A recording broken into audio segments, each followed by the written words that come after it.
This is the Ask Faleskini podcast, where the modern economy is discussed from a skeptic's perspective. Mr. Faleskini helps you distinguish what is sustainable in our economy and what isn't. Not everything that glitters is gold, and not all mud is dirty. The podcaster Mr. Faleskini provides no-nonsense advice. He had it all, lost it all, went bankrupt multiple times, and is now attempting to come back from zero with sustainable growth. There are numerous coaches and preachers on the internet that preach about positive thinking and how life is all roses if you just care to see it that way. Well, Mr. Faleskini is definitely not one of them. We recommend you ask Faleskini to keep it real. He discusses the darker side of the current economic reality, the side that's more important for your personal and business finance. His first intention is to help you keep what you already have. Not to be a complete party pooper, Mr. Faleskini will also hint at the earning opportunities in the economy today. In order to please the almighty algorithm, please like, share, and subscribe. And now it's time to start taking notes. The mic goes to the podcaster, the one and only Mr. Faleskini. Welcome to the Ask Faleskini podcast with a guest. I'm proud to present David Fradin from Los Gatos, California. David is a product success manager at Spice Catalyst. He's also a distinguished professor of practice and advisor at Manipal University. With over 50 years of experience in technology industry, David has trained thousands of managers worldwide and has worked as a product leader at companies like Apple and HP. He has authored several books on product success, innovation, and design. David, please tell us more about yourself. What is your story? Well, I was, in the words of Jethro Bodine, who was an actor of the Beverly Hillbillies, I was not found under a cabbage leaf. I was born in Detroit, Michigan, the son of a plumber and a son of my mother had a master's degree in English. I went to honors high school, Cass Tech, then on to the University of Michigan. Started the flying club at the University of Michigan, which has trained over 5,000 pilots. Many of them are now airline pilots, and including the head of the Blue Angels. Then started a nationwide student organization in favor of an American supersonic transport, and later in favor of understanding science and technology.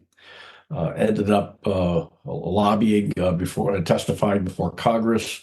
Moved the Student Association after I graduated to Washington, D.C., lobbied Congress to build a space shuttle, lobbied Congress for national energy independence and reduction of our dependency on fossil fuels. From there, I went on to Minnesota, where I became the second environmental mediator in the world and helped resolve the major environmental dispute over reserve mining, dumping taconite tailings into Lake Superior. Then Hewlett Packard moved me to California to help them site new facilities around the country. And I introduced word processing to the corporate PR department because it was the only department of the company that knew how to type at the time. And that enabled me to slide over into product management at the Information Networks division. And then Apple recruited me because I was a trained HP product manager. And my responsibility was to bring the first hard disk drive on a PC to market, which I did. It was a very cheap hard drive. It only cost $3,600. And it had a massive size of 5 megabytes. And nobody could figure out why they would ever need 5 megabytes. So in today's dollars, I think that would be about $20,000 for that those 5 megabytes. And senior management at Apple noticed that I knew how to manage.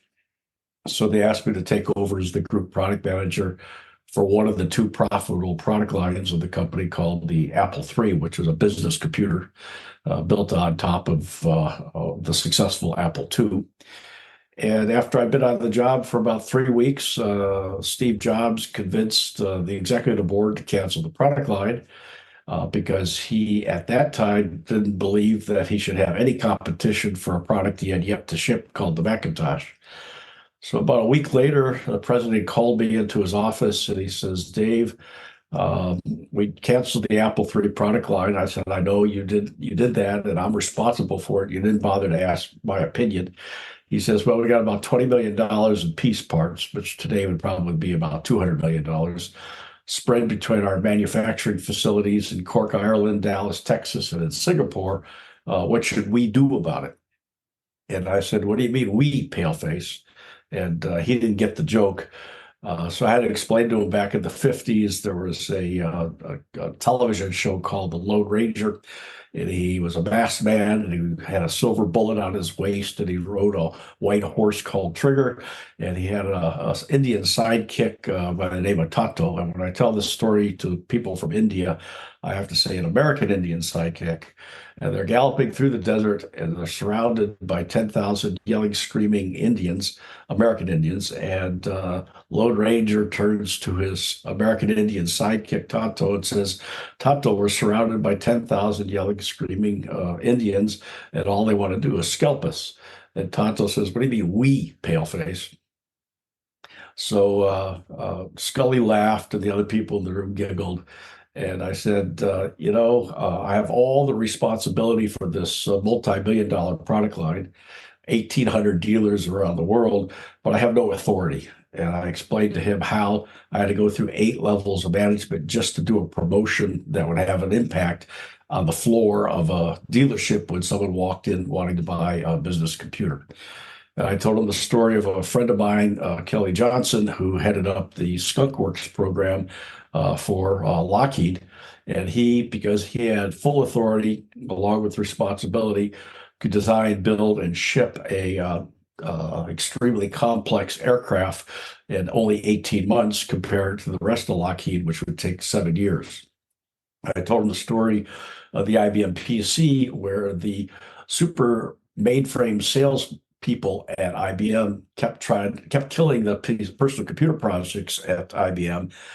So IBM moved the personal computer group to Boca Raton, Florida, which is about as far away as you can get from IBM headquarters in New York, but stay in the same time zone.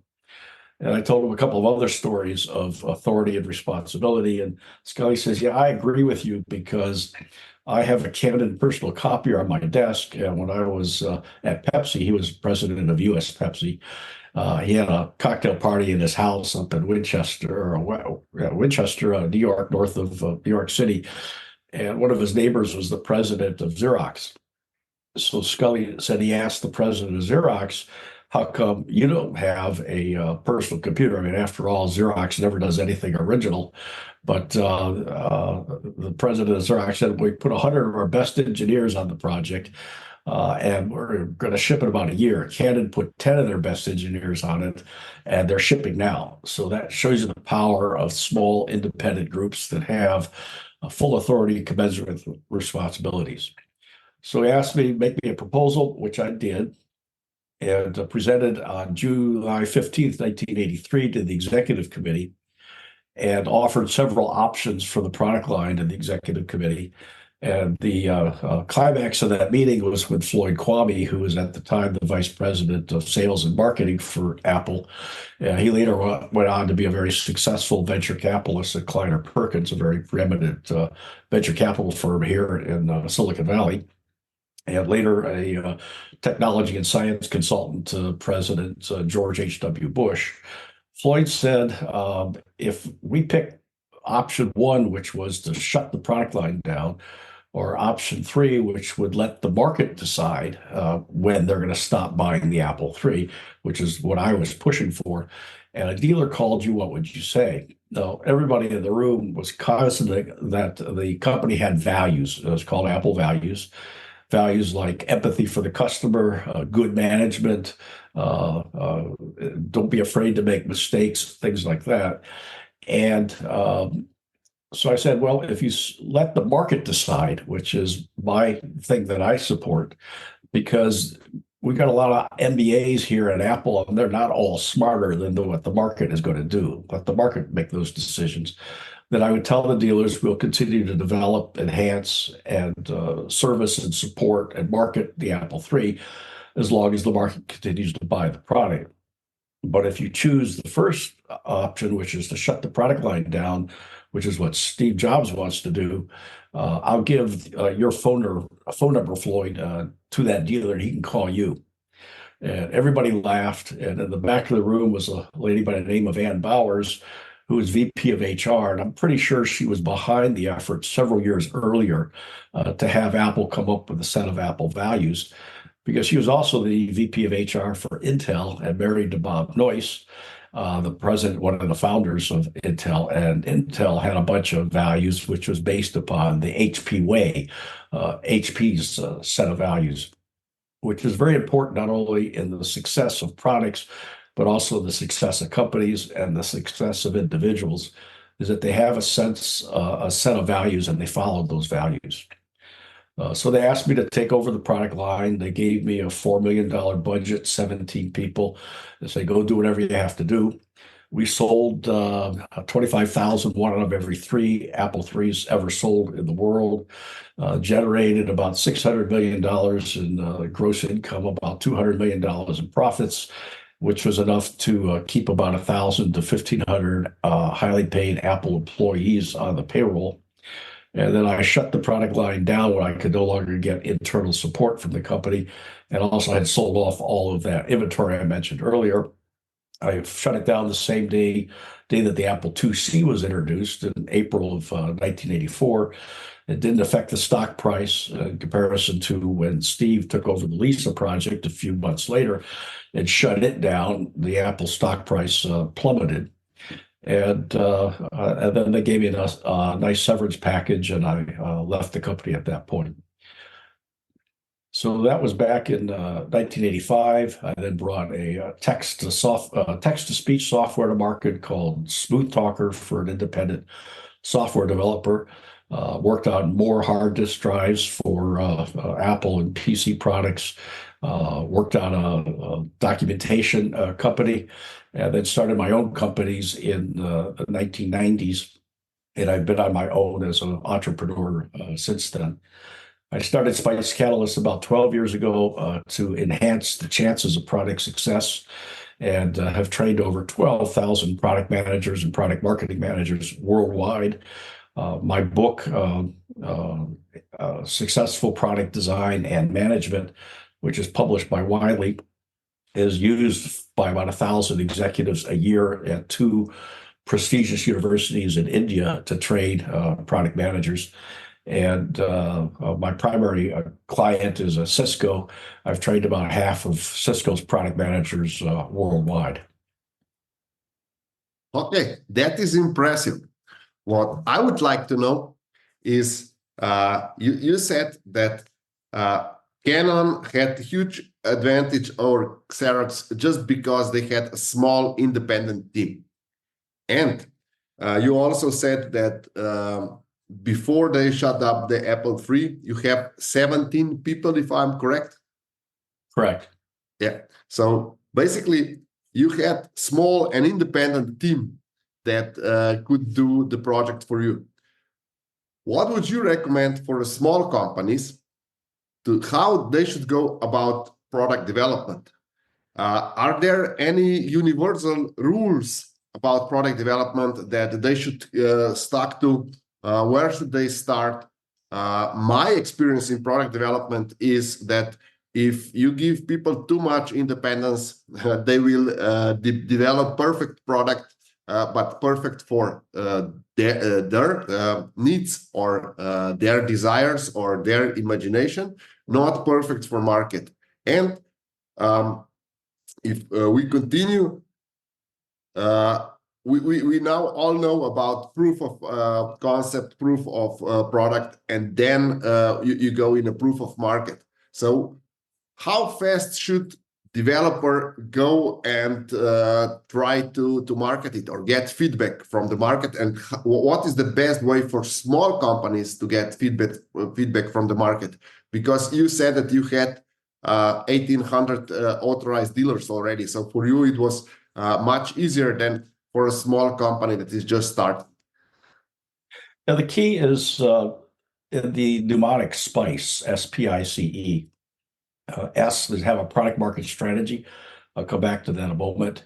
P is having a repeatable process for each of your products. I is have the information available so that you can make intelligent decisions. C is understanding your customer, which is the first part of your product market strategy. That is the strategy of your product in the market. Now, keep in mind that a market is like a grocery store where you go in and buy something. Marketing is different. That's getting people to go to that grocery store. Mhm. And E in SPICE stands for having your employees or your consultants have almost all of the 130 skill sets or competencies necessary for product success, which I describe in my Wiley book. So the first thing they should do is take 6 months. Don't hire any engineers and don't start developing any products, and forget about this innovate fast and fail quickly. Forget about what some investors in Silicon Valley says, ready, fire, aim. What you should do is aim and then get ready and then fire.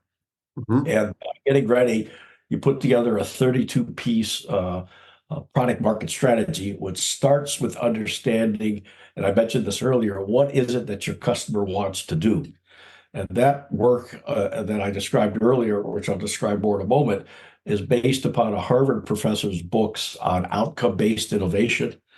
And then it became more granular when Tony Ulrich at Stratagem writes about jobs to be done in his book. And I propose neither of those are granular enough. What you really need to do is understand what is it that your customer wants to do. How do they want to do it? When do they want to do it? Where do they want to do it? What's standing in their way? How important is getting that thing done? And then how satisfied are they with the current solution? So if you've got a product idea for a really difficult problem of what people want to do, and you can build features that help them do that better, faster, which is called innovation. If customers are satisfied with the way they're doing it now, then you're not going to get any movement in the marketplace. But if they're not satisfied with things that they're doing now, then you'll get a lot of movement. Classic example of that would be Uber, which the fellow that started that company was in Los Angeles, and he could not get a taxi cab. And he would call up a taxi cab, and the taxi cab wouldn't show up. And then he'd call him up again. They say, "Oh, well, it's going to be there in 10 minutes." And the taxi cab would never show up. But with the advent of the smartphone, he could automate the whole thing over a smartphone app, and hence the company Uber was built. Now, if he was living in Washington, D.C. or New York, where I have lived and worked before, if you sneeze and raise your hand to your nose, 5 taxis will pull up because you hail a cab by raising your hand. And he would not have seen the need for that. So again, you go out and observe what it is and or companies want to do, why do they want to do it, where do they want to do it, how do they want to do it, and so forth. And then you do interviews of about 40 to 80 prospective customers in your target markets, asking them questions about the who, what, when, or why. And then you get a representative sample of your target market and you survey them. And from the survey results, you can then extrapolate from that as to what is the total market, what's the total available market that you could reach. You can have some idea of pricing and have some idea now you can project out what it's going to cost to build that product with its product features. And you can then calculate your potential return on investment. So if you have to go out and raise capital, you now have a firm bottom-up support mathematically, quantitatively, as to why your product is going to be successful. Then you go on and you do your market research, your competitive research, your product positioning. You define the personas for your target market, your distribution strategy, your marketing strategy, your sales strategy, your support, service, and strategies, your pricing strategy, your prices, and then you can develop what we used to call at Hewlett-Packard a feature, advantages, and benefits chart for each of the features of your product. And you notice you're not going out asking people what they need or what they want because they can't tell you. If Henry Ford had gone out and asked people on the street in Dearborn, Michigan, not far from where I grew up in Detroit, if you ask people if they would like an affordable car, most people at that time had said, "I don't know what a car is, so of course not." If the internet existed and he did a keyword search to see how many people were searching for cars, he would have found that there is no market whatsoever for cars because nobody was searching for cars. People have to understand what their problem is first and what the solution could be before they can tell you what they need or what they want.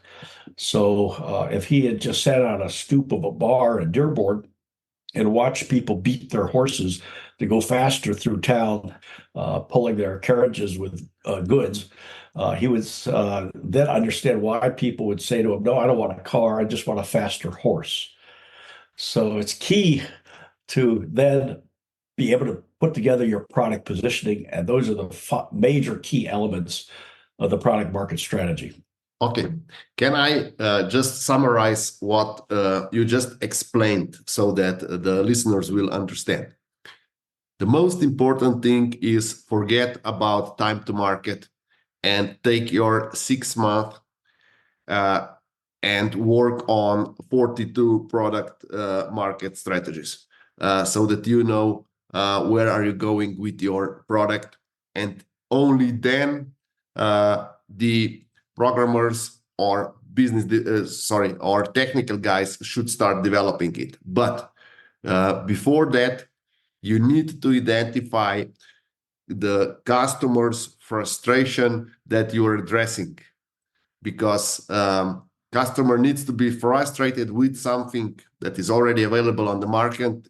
Either you're developing substitute or a next generation of product that is already available, or some kind of mix, or something completely new, like a smartphone that did not exist basically before Apple came out with iPhone. Of course, there were Blackberries and all this stuff, but the smartphone with a touch screen and all this stuff was something completely different, innovation. And then you said, first start with 40 to 80 interviews of prospective clients, and only when you get feedback from there, start with the larger survey. And this larger survey will get you the information, how much budget you need, and if you need outside investors, or you can do it on your own. And also because you will have price and approximate estimated how to come to market, you will be able to get investor or funded within existing company, and the person in charge will also be able to calculate how much turnover the product will generate. So that is your bottom-up approach that is completely different from a mainstream go there, try, do a prototype, go out on the market and fail and all this stuff. So the idea is, if you fail with your prototype, fail on paper or on a computer text, not after investing 20 or 40 million in the development of some new technology that nobody cares about. Am I correct? Yep, you nailed it. Okay, that is, I think, extremely useful. Should we go into another thing that is important? You're a consultant. When should we engage in a consulting company to help us with our development, and why should we engage? Well, I mentioned earlier that a successful product or a successful service, a service, by the way, is a product, it's just intangible, while a product is a tangible, something that you can touch. To have a successful service or product, you have to have about 130 competencies or skill sets. Chances are that no one individual or no small group of people will have all of those skill sets. I've consulted with a number of companies over the years. A few of them, or I should say many of them, have an extremely arrogant founder who thinks he knows everything, refuses to take any advice. And in every single case, those companies have gone out of business, or they have fired the founder because he thought he knew it all. So it's a team approach. It's a team sport of having a successful product and a successful company. And you have to have all the skill sets necessary to make the product successful. Okay. And should companies start with workshops? How should they go about it? How should they even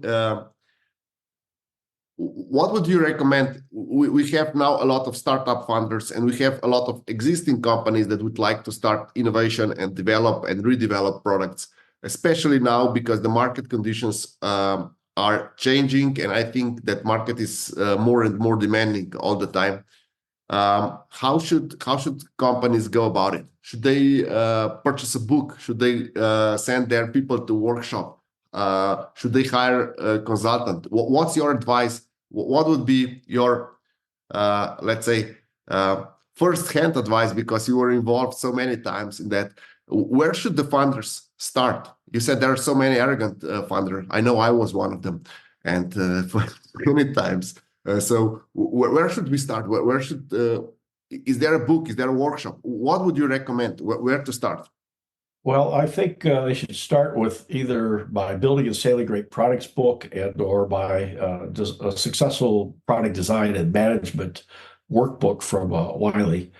Ideally, have a series of workshops with a consultant, and my company is available to do that, and I have consultants worldwide, and walk through, for example, starting with one of my workshops or courses on how to write a product market strategy, but don't do it in an esoteric way. Use the workshop to write the product market strategy for the product for the company. Then go on and do the engineering and the design and building the product. And then when you're ready to start planning for taking it to market, then do one of my marketing fundamentals workshops and go through all of the steps of that to put together the marketing and sales and support and service plans. And if you follow that, you're developing your team's skill sets and competencies in parallel with doing the planning necessary for product success. Okay, so if I understand correctly, first, my listeners should read the book, then attend the workshop, and then hire a consultant. Is that correct order? Well, you can have the consultant as part of the team as you move along. Okay, so I will include links to the books that you mentioned in the description below.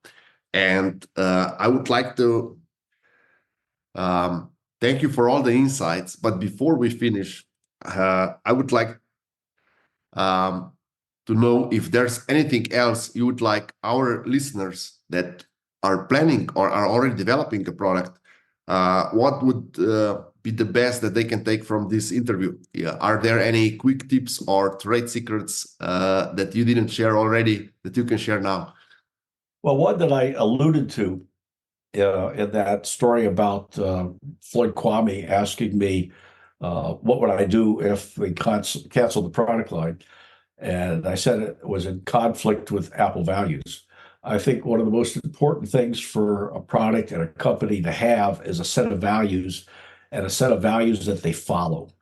And when I was writing my book, Building Sailing Great Products, I did a study of the first 500 members of the Fortune 500 list from 1965, and only a couple hundred of them are still in business today.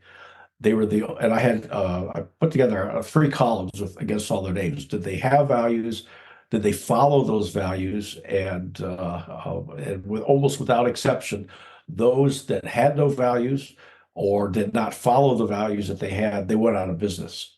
Those that had values and followed those values, like Hewlett Packard, are still in business today and are still successful.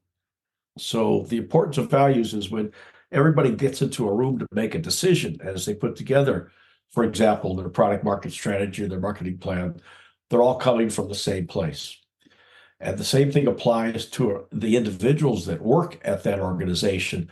They have to have a set of values which are similar to the ones that the company has and that they subscribe to it. And then you minimize conflict considerably. Okay, so the key to really good development, or maybe not the key, but the base that a company needs and the foundation is company's value. So founders should first think about the company's value before they start developing products.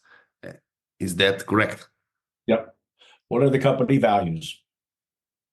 Okay.